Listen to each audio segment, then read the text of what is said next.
Hi guys, how are you? Today we are going to be talking about something that is so uncomfortable.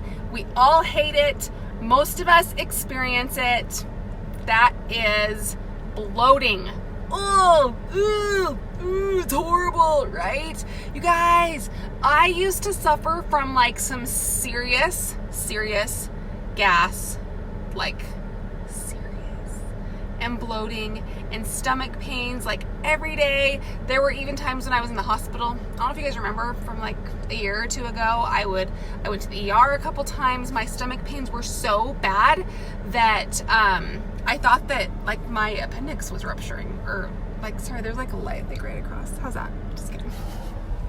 Oh, how about that? That's better. Let me just turn this way. So I have figured some things out through trial and error, some things that have worked for me and worked for my clients to help get rid of super uncomfortable gas and bloating. Okay, so I'm going to give you guys those tips. Rosalba says, please. Okay, a lot of it has to do with, you guys, whole foods and a whole food nutrition plan. So if that's something you struggle with, you guys send me a DM. We can talk about if coaching with my team is a good fit for you. We do whole food based plans. I'm not big on a lot of packages or mixes or things like that. So yeah, that is something, if you struggle with that, if you're not sure what to eat, send me a DM. Let's talk about it. Okay, so I have 6 tips for you. And I wrote some of them on my hand, but then my pen kind of ran out of ink, so I didn't want to forget any. Okay, so let's start with, yes, Jessica, probiotics. That's a great addition. You want to make sure you rotate your probiotic.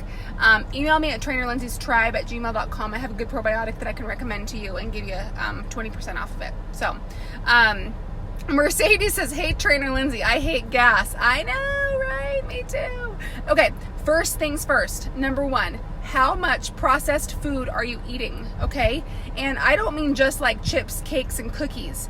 I mean like those packaged foods that are actually like, you think they might be healthy for you. Like, I'm not going to call names, but I'm going to call names. Like, even things like Kodiak cakes, Quest bars, Halo Top ice cream, things that are like, people feel are like healthy.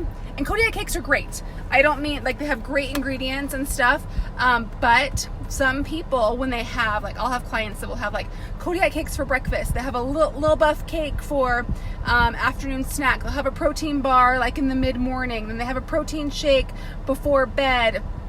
Like all these things that are processed and their gut just can't handle it. Okay, so I challenge you for 7 days or more, if you can, cut out all processed foods.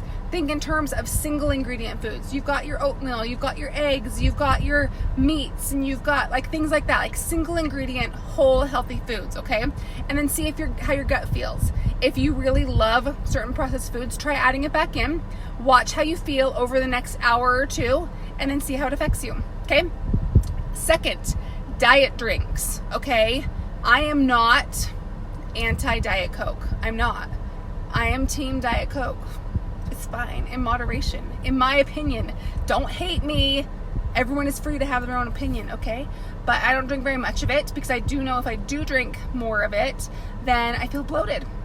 And so, and not just Diet Coke. I mean, like, let's say I have some BCAAs in the morning. I have some Diet Coke in the, like, if I went out to lunch with my friends. I have, like, just the more powders I use, the less good I feel. Okay, I noticed a big difference. Next up, still along these same kind of lines, is sugar alcohols and artificial sweeteners. Okay, you guys, everyone is different in what your gut can handle. Some people can only handle like stevia type sweeteners. Some people can handle monk fruit sweeteners. Some people cannot handle erythritol. Maltitol is another one that's really, really hard on a lot of people's stomachs. So check your labels and pay attention to how you feel and see kind of what works for you and what doesn't. Again, if you go back to all whole foods, single ingredient foods, then you'll be cutting out those artificial sweeteners just by doing that. Okay. Next up, gum chewing. You guys, when you chew gum, you're actually, without really realizing it, swallowing a lot of air, but also it can affect your stomach acid because you've got like a sweet taste. And your body thinks you're going to start eating, but then there's no food there. So your stomach acid is ready to digest and there's no food there to digest. and it can give you some gas and some bloating. So if you're a chronic gum eater, that might be something you want to look at. If it doesn't bother you, then you don't need to it's not like everybody needs to cut gum out, okay? Just kind of see how you feel. Next up, what was my next one? I can't read what I wrote. Oh my gosh. What was it? Hold on. I got gum, I got diet drinks, I got sweeteners, I got processed foods. I feel like there was 2 more. I know the one more.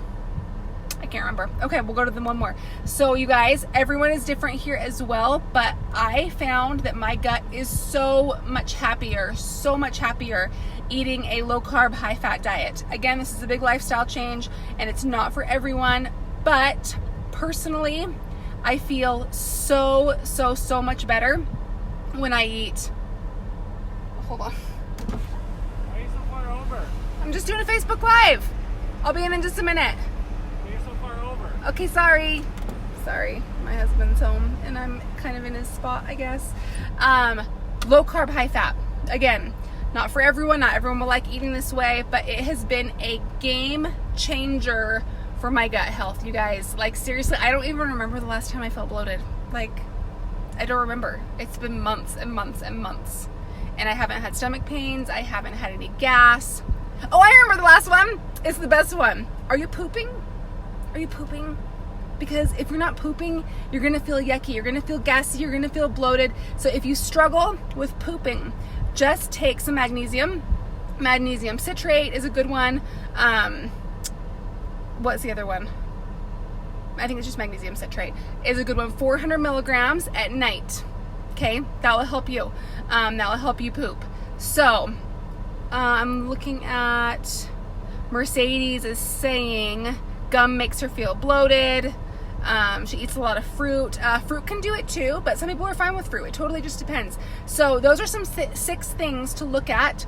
See how you're feeling. Okay, you guys, you can do them one at a time. You don't need to cut everything out at once, but if you want to, you can. You'll probably feel way better, and then you can add some things back in slowly and see how you feel as you add in each one, okay?